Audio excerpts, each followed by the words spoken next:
नमस्कार बच्चों, आज कक्षा 9 के लिए हम गद्य खंड में चैप्टर नंबर 4 लाए हैं और चैप्टर का नाम है तुम कब जाओगे अतिथि। इस पर एक फिल्म भी बनी है जो आप सभी ने देखी होगी, लेकिन इस पाठ को पढ़ने से पहले हम देखें कि इसके जो लेखक हैं शरद जोशी जी, उनके बारे में हम सामान्य जानकारी ले लेते हैं कि शरद जोशी जी ने इस कहानी के माध्यम से क्या कहने का प्रयास किया है। तो शरद जोशी जी का जीवन परिचय देखें। शरद जोशी का जन्म मध्य प्रदेश के उज्जैन शहर में 21 मई को 1931 के दिन हुआ और लेखन कला को इन्होंने आजीविका के रूप में अपनाया और व्यंग लेखन इनकी प्रमुख विशेषता के रूप में माना जाता है। सामान्य लेख भी लिखे हैं किंतु व्यंग इनकी विशेषता है। हास्य व्यंग्यपूर्ण धारावाहिकों की पटकथा लेखन भी इनका प्रमुख कार्य रहा है। इसके अलावा इनकी जो भाषा है बड़ी ही सरल और सहज है। आम जन इनकी भाषा को पढ़कर आसानी से व्यंग को समझ लेते हैं। इनकी प्रमुख कृतियां हैं परिक्रमा, किसी बहाने, जीप पर सवार इल्लियां, तिलिस्म, रहा किनारे बैठ, दूसरी सतह, प्रतिदिन। अन्य 2 व्यंग नाटक और भी हैं जिनमें है अंधों का हाथी और एक था गया। वे उपन्यास में इन्होंने लिखा है मैं केवल मैं उर्फ कमलमुख बीए। तो ये सब इनकी प्रमुख कृतियां हैं और शरद जोशी द्वारा लिखित जो ये व्यंग है जिसे हम आज पढ़ने जा रहे हैं, तुम कब जाओगे अतिथि, ये इस पाठ में शरद जी ने ये बताने का प्रयास किया है कि अतिथि देवो भव की जो बात थी वो किस तरह से झूठी होती चली जा रही है और अतिथि किस तरह से बेईमान होता चला जा रहा है। पाठ में हम देखेंगे कि उन अतिथियों की बात देखेंगे कि जो बिना सूचना दिए मेजबान के घर पहुंच जाते हैं और फिर अनायास ही दिन प्रतिदिन उनका जो रहने का समय वो बढ़ता चला जाता है और मेजबान जो है वो दिन प्रतिदिन परेशान होता चला जाता है। या फिर मेहमान की सभ्यता की बात करें कि मेहमान पहले बताकर आए और फिर 1-2 दिन में रहकर सभ्यता के साथ अपने घर लौट जाए। तो हम देखना चाहेंगे कि शरद जोशी जी ने पाठ में क्या बताने की कोशिश की है और किस तरह के मेहमान की बात उन्होंने कही है कि मेहमान की गरिमा किन चीज़ों में देखी जा सकती है। तो आइए देखते हैं तुम कब जाओगे अतिथि। तो बच्चों, हमने शरद जोशी जी का जीवन परिचय देखा। अब उनके द्वारा लिखित पाठ तुम कब जाओगे अतिथि देखते हैं कि पाठ में उन्होंने क्या कहने का प्रयास किया है। सबसे पहले तो लेखक ने यहाँ ये बताया है कि जो अतिथि उनके घर आया है उसे आए हुए 4 दिन बीत चुके हैं पर वो जाने का नाम नहीं लिया। इस भौतिकवादी युग में जहाँ सब कुछ महंगा है और आतिथ्य का किसी के पास समय नहीं है, ऐसी स्थिति में वो अतिथि जब 4 दिन तक रुक जाता है तो मेजबान की सहन शक्ति खत्म हो जाती है। तो यहाँ लेखक कह रहा है अतिथि के आगमन के 4 दिन बीत चुके हैं और जो मेजबान है उनके जाने की प्रतीक्षा कर रहे हैं। कैलेंडर भी दीवार पर टंगा है और हिल रहा है, फड़फड़ा रहा है और वो अतिथि को ये कहना चाहता है कि अब तुम्हारे जाने का समय आ चुका है, किंतु अतिथि है कि सिगरेट का धुआं उड़ा रहा है, उसे जाने की कोई फिक्र नहीं है। और चौथा दिन बड़ा ही भारी है मेजबान के लिए। चौथा दिन बड़ा ही भारी है क्योंकि मेजबान अब सब कुछ उसके पास खत्म हो चुका है और वो बिल्कुल भी मेहमान को सहन नहीं कर सकता। इसलिए अंदर ही अंदर वो सोच रहा है कि शायद कैलेंडर की तारीखों पर जो है मेहमान की नजर पड़े, किंतु मेहमान तो बेफिक्र होकर सिगरेट का धुआं उड़ा रहा है और ऐसे रह रहा है। इसलिए चौथा दिन लेखक के लिए बड़ा ही भारी था। यहाँ तक कि लेखक ने तो ये भी कहा है कि एस्ट्रोनॉट जो कि चांद पर जाते हैं वो लाखों मील की यात्रा करके गए किंतु वहां भी ज्यादा दिन नहीं रुके, वो तुरंत अपनी पृथ्वी पर लौट आए। तुम तो क्या एस्ट्रोनॉट से भी ज्यादा महान हो जो आ तो गए हो किंतु जाने का नाम ही नहीं ले रहे हो। तो एस्ट्रोनॉट्स भी चांद पर ज्यादा दिन तक नहीं रुके थे। यहाँ लेखक ये कहना चाहता है कि एस्ट्रोनॉट से ज्यादा तो समय आप हमारे घर में रुके हुए मेहमान, तुम्हारे जाने का कुछ समय था। ये 4 दिन बीत चुके थे, ये तुम्हारे जाने का कुछ समय था। अब ये वो समय था जब तुम्हें चले जाना चाहिए था दीदी, किंतु तुम नहीं जा रहे थे। तुम्हें तुम्हारी धरती नहीं पुकार रही थी। यहाँ पर मेजबान कह रहा है कि क्या तुम्हें तुम्हारा घर नहीं पुकार रहा, तुम्हारे देश, तुम्हारा राज्य, तुम्हारा घर नहीं पुकार रहा जो तुम यहाँ से जाने का नाम नहीं ले रहे हो। तो पहला जो पैराग्राफ है इसमें लेखक ने मेजबान जो है उसने आप भी बताइए कि अचानक से मेहमान के आ जाने पर और लंबे समय तक रह जाने पर मेजबान को कितनी सारी समस्याओं का सामना करना पड़ता है। उसके अंदर कितना कौतूहल बना रहता है कि अतिथि कब जाएगा। वहीं अगले पैराग्राफ में हम देखें तो लेखक ये कह रहा है कि तुम्हारे आगमन पर हमारा दिल धड़का, जैसे ही तुम आए तो हमारा दिल धड़का कि पता नहीं कितने दिन रहेगा, क्या रहेगा, पर फिर भी हमने तुम्हारा आतिथ्य स्वीकार किया, तुम आए और तुम्हारा स्वागत किया। तुम्हारे आने पर हमारा बटुआ तो जरूर हिल गया, क्योंकि जब कोई मेहमान आता है तो उसके स्वागत के लिए काफी कुछ खर्च करना पड़ता है। तो लेखक कह रहा है कि तुम्हारे आगमन पर हमारा दिल धड़का भी था और हमारा बटुआ हिला भी था, किंतु फिर भी हमने तुम्हारा स्वागत मुस्कुराहट से किया। और मुस्कुराहट से मैं गले लगा, मेरी पत्नी ने तुम्हें सादर प्रणाम किया और तुम्हारा स्वागत किया। ये हमारे लिए थोड़ा कठिन था, किंतु लेखक कह रहा है फिर भी हमने मुस्कुराहट के साथ तुम्हारा स्वागत किया और मेरी पत्नी ने तुम्हें सादर प्रणाम किया। और अचानक से जब कोई हमारे घर आ जाता है, कोई मेहमान आ जाता है, तो हम सामान्य भोजन से कुछ अच्छा ही बनाने की कोशिश करते हैं। लेखक और ने भी ऐसा ही किया, मेजबान ने भी ऐसा ही किया। जब उसके घर अतिथि आया तो उसने रात के भोजन को उच्च मध्य वर्गीय सो कॉल्ड डिनर का नाम दे दिया। ये डिनर रखा गया। तो डिनर के लिए लेखक जो मेजबान था उसकी पत्नी ने 2-3 तरह की सब्जियां बनाई, रायता बनाया और खाने में स्वीट डिश यानी मिठाई भी बनाई, क्योंकि अगर उच्च मेहमान जब आता है तो उसके लिए कुछ स्पेशल बनाना पड़ता है। तो यहाँ पर लेखक कह रहा है कि हम निम्न वर्ग के हैं, किंतु हमने तुम्हारे आने पर अतिथि अपने सामान्य से भोजन को उच्च मध्य वर्ग के डिनर में बदल दिया।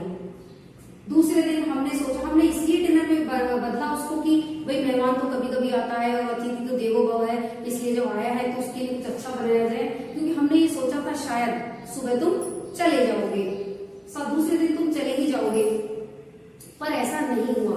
अतिथि तुम नहीं गए। तुम्हारे आदर सत्कार के बाद हमने सोचा था कि दूसरे दिन तुम चले जाओगे, किंतु तुम नहीं गए। दोपहर के भोजन, अब जब तुम नहीं गए तो दोपहर के भोजन को भी हमें थोड़ा सा अच्छा ही बनाना था, इसलिए दोपहर के भोजन को हमने लंच की गरिमा दी और लंच में वही तरीके का खाना बना, 2-3 तरह की सब्जी, रायता और स्वीट डिश वगैरह। अब ऐसा लगा था कि शायद तुम्हारी विदाई के क्षण नजदीक है, किंतु तुमने जाना तय नहीं किया था। हम सोच रहे थे कि शायद वो समय आ गया है जब हम तुम्हें ट्रेन में बैठा के आए और तुम्हें सी ऑफ करके आए और तुम अपने घर को रवाना हो, लेकिन ऐसा नहीं हुआ। अतिथि तुम नहीं गए।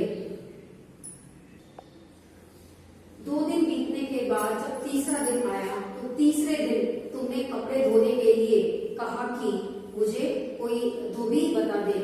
तीसरे दिन तुमने कपड़े धोबी से धुलवाने की बात कही और ये सुनते ही मेजबान जो था वो चकरा गया।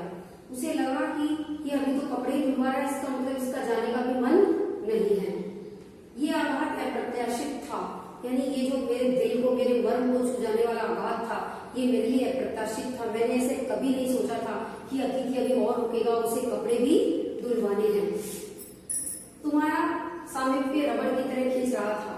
लेखक जैसे तैसे जो है मेहमान को सहन कर रहा था और वो जल्दी उसे एक लॉन्ड्री की दुकान पर ले जाना चाहता था ताकि वो जल्दी से कपड़े धुले और जल्दी कपड़े आए धुलकर और अतिथि यहाँ से जाए, क्योंकि मेहमान को ये लग रहा था कि मेहमान का जो सामीप्य है, मेहमान की जो नजदीकी है, वो रबड़ की तरह खींच रही थी, लंबी हो रही थी। पहली बार लगा अतिथि सदा देवता नहीं होता।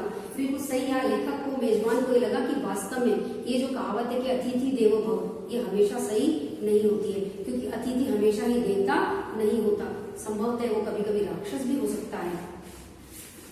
तो यहाँ पर जैसे ही सामान्य से कपड़े डालकर लेखक या मेजबान सामान्य से कुर्ता डालकर अपने साथी के साथ यानी अपने आने वाले अतिथि के साथ लॉन्ड्री की तरफ चलने को तैयार हुआ, तभी लेखक की पत्नी ने पूछा कि कहाँ चल दिए। तो इस पर मेजबान ने कहा कि कपड़े धुलवाने के लिए लॉन्ड्री में जा रहा हूँ। ये सुनते ही लेखक की पत्नी की आंखें बड़ी बड़ी हो गई। ये आंखें बड़ी होने का तात्पर्य यहाँ पर है कि जो अप्रत्याशित डर था वो कहीं उसके हृदय में था। इसका मतलब कि अतिथि अभी नहीं जा रहा है, उसे कुछ दिन और रुकना है। लेखक ने अपनी पत्नी की आंखें देखी और फिर वो कपड़े देने के लिए लॉन्ड्री पर चला गया। शायद मेजबान के मन में ये था कि कपड़े जल्दी आ जाएंगे तो शायद ये चला जाएगा। आगे के पैराग्राफ में हम देखते हैं कि जो अतिथि था तो लॉन्ड्री से कपड़े आ जाने के बाद भी वो जाने को तैयार नहीं था। यहाँ तक कि उसके बैठने से जो चद्दरें सलवटों में भर गई थी, वो चद्दरें भी कमरों की बदल दी गई थी। अब सबका मन यही था कि अतिथि किसी तरह से चला जाए, किंतु अतिथि था जो जाने का नाम नहीं ले रहा था। और लेखक कह रहा है कि तो मुस्कुराहट भी फीकी पड़ गई थी, यानी अतिथि को देखकर जैसे हम मुस्कुराते थे, हंसते थे, वो सब भी फीका पड़ गया था। अब तो अतिथि की तरफ देखकर मुस्कुराने का मन भी नहीं करता था। कमरे में ठहाकों की आवाजें गूंजती थी। जब अतिथि आया था उस दिन खूब गप्पे मारी थी और ठहाकों की आवाजें गेंद की तरह पूरे कमरे में उछल रही थी, किंतु अब ऐसा नहीं है। बातें ही सारी खत्म हो चुकी हैं और गेंद उछलती तो है किंतु ठप्पा खाकर कहीं भी बैठ जाती है। तो लेखक कह रहा है कि अब तो बातचीत भी नहीं होती, क्योंकि बातचीत के जितने भी विषय थे वो सब कुछ खत्म हो चुके। अब हमने परिवार के बारे में बात कर ली, बच्चों के बारे में, नौकरी के बारे में, पुराने दोस्तों के बारे में, यहाँ तक कि परिवार नियोजन और बढ़ती महंगाई, सरकार और सामाजिक विषयों पर भी चर्चाएं हमारी खत्म हो गई। अब बातों का कोई विषय नहीं रहा। इसलिए लेखक कह रहा है कि अब कोई विषय नहीं है, सब कुछ विषय बोलने के खत्म हो चुके हैं। अब तो सिर्फ मौन कमरे में बैठा वो अखबार या मैगजीन देख रहा है और मैं अपना कुछ काम कर रहा हूँ, क्योंकि अतिथि की एक सीमा होती है वो खत्म हो चुकी है। बातचीत के सारे टॉपिक खत्म हो चुके हैं। अब हमारे पास बोलने के लिए कुछ भी नहीं है। अब तो हम चाहते हैं और हमारा परिवार चाहता है कि अतिथि किसी तरह से घर छोड़कर चला जाए। और यहाँ पर ये बताया है कि जो अतिथि है उसका जो व्यक्तित्व है एक अदृश्य गोंद से हमारे परिवार के साथ चिपक गया था, और अब तो सारा परिवार हमारा ये समझ नहीं पा रहा था। तो बार बार यही प्रश्न उनके मन में आ रहा था कि अतिथि तुम कब जाओगे, किंतु अतिथि था कि जाने का नाम नहीं ले रहा था। तो इस तरह से यहाँ लेखक ने बोला है कि जब अतिथि ज्यादा दिन रह गया उसके बाद तो बातचीत करने का और सब कुछ सिस्टम ही खत्म हो गया, क्योंकि बातें थी वो खत्म हो गई थी। तो आखिरकार अतिथि जाने को तैयार नहीं था। सत्कार की उष्मा समाप्त हो गई थी। सत्कार की उष्मा यानी सत्कार करने की जो गर्मी थी, एनर्जी थी, मेहमान के आने की जो खुशी थी वो धीरे धीरे खत्म हो गई थी। यानी लेखक क्या कहना चाहता है कि सत्कार की जो उष्मा थी वो खत्म हो गई थी। और जब पत्नी ने पूछा कि क्या बनाऊं, तो लेखक ने कंधे उचकाकर कह दिया कि पता नहीं। लेखक को पता ही नहीं था कि कब जाएगा। उसकी पत्नी बार बार यही पूछने वाली थी कि कितने दिन ठहरेंगे। लेखक ने कंधे उचकाकर कह दिया कि पता नहीं। तो पत्नी ने कहा कि मैं तो आज खिचड़ी बनाऊंगी, हल्का रहेगा, क्योंकि उष्मा खत्म हो चुकी थी, मेहमान के सत्कार की गर्मी, ऊर्जा खत्म हो चुकी थी। इसलिए डिनर से खिचड़ी पर आ गए। जो आतिथ्य डिनर से आरंभ हुआ था वो खिचड़ी पर आकर रुका। और खिचड़ी पर आकर ही क्या रुका, मेजबान तो कह रहा है कि शायद उपवास भी हो सकता है, कि अगर ये ज्यादा दिन रुके तो खिचड़ी से हम उपवास पर भी जा सकते हैं, उपवास पर भी जाना हो सकता है। संबंध का संक्रमण काल था, यानी जो मेहमान था और मेजबान था उसकी मित्रता का संक्रमण काल था, यानी उस पर मित्रता पर एक संकट आ चुका था। और कभी भी मेजबान जो था वो परेशान होकर अतिथि को जाने के लिए कह सकता था। इसलिए ये ऐसा दौर था, इसलिए ऐसे दौर को संक्रमण काल कहा है, क्योंकि अब मित्रता समाप्त हो चुकी थी। तुम्हारे घर जाने का समय चरम पर था। लेखक कह रहे हैं कि तुम्हारे अतिथि जाने का समय चरम पर था, अब तुम्हें चले जाना चाहिए, क्योंकि तुम जाने का नाम नहीं ले रहे हो। दूसरों के यहाँ माना, लेखक कह रहा है कि दूसरों के यहाँ अच्छा लगता है भाई, किंतु दूसरों के यहाँ ज्यादा दिन तो नहीं ठहर सकते ना। माना कि अच्छा लगता है, स्वीट होम लगता है, यानी कि दूसरों का जो घर है, लेकिन फिर भी लेखक ये कह रहा है कि माना कि दूसरों के यहाँ अच्छा लगता है, लेकिन फिर भी अपना घर तो अपना ही होता है, और अपने घर को तो स्वीट होम कहा गया है। तो क्यों ना अपने घर की स्वीटनेस को बढ़ाया जाए, दूसरों की घर की स्वीटनेस को खत्म ना किया जाए। तो लेखक ये कहना चाहता है कि सबको अपना घर अच्छा लगता है तो तुम्हें भी लगना चाहिए, इसलिए ये अतिथि तुम्हें अपने घर चले जाना चाहिए। तो इस तरह से दूसरों के घर की स्वीटनेस को खत्म मत करो। किंतु लेखक सारी बातें अंदर मन ही मन बोल रहा था, और अतिथि था जो जाने का नाम नहीं ले रहा था। शराफत भी कोई चीज है। मेजबान ने कहा कि शराफत भी कोई चीज है, यदि हम तुम्हारी मेहमान नवाजी कर रहे हैं तो तुम उसका गलत फायदा मत उठाओ। और फिर एक शब्द भी तो है, एक वाक्य भी तो है, गेट आउट। अगर हमने उसका इस्तेमाल कर लिया तो क्या होगा। यहाँ लेखक कह रहे हैं कि गेट आउट शब्द का यदि मैंने इस्तेमाल कर लिया तो क्या होगा, क्योंकि ये भी एक वाक्य है, और जब परेशान हो जाता है इंसान तो शायद इस वाक्य का प्रयोग भी कर सकता है। अब जब दूसरी सुबह की किरण निकलेगी और तुम्हारे मुख पे पड़ेगी, तो शायद ये किरण तुम्हें ये बता दे, क्योंकि ये तुम्हारा 5वां दिन होगा इस घर में, और शायद सुबह की ये किरण तुम्हें बता दे कि तुम्हें अपना बिस्तर गोल करके अपनी धरती की ओर चल देना चाहिए, अपने घर की ओर चल देना चाहिए, क्योंकि मेरी सहनशीलता अब खत्म हो चुकी थी बिल्कुल अंतिम चरण पे थी और मैं सोच रहा था कि आज सुबह का जो सूर्य निकलेगा 5वें दिन का, ये तुम्हारा यहाँ अंतिम दिन होगा। अतिथि देवता होता है। लेखक ने कहा कि माना अतिथि देवता होता है, पर मैं देवता नहीं और मैं तो एक साधारण सा मनुष्य हूँ और देवता और मनुष्य ज्यादा देर तक एक जगह नहीं रह सकते। तो देवता आए, दर्शन दे, कुछ समय ठहरे और चला जाए। उसे मनुष्य के साथ ज्यादा देर तक रुकना उचित नहीं है। तुम लौट जाओ अतिथि, इसमें ही तुम्हारा देवत्व है।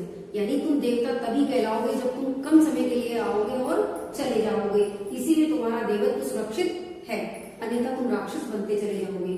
मनुष्य अपनी पर ना उतरे, यानी मनुष्य गेट आउट शब्द का इस्तेमाल ना करें, इससे पहले ही तुम लौट जाओ। यानी मनुष्य अपनी पर ना उतरे, उसके पहले ही तुम चले जाओ। उफ, अतिथि तुम कब जाओगे।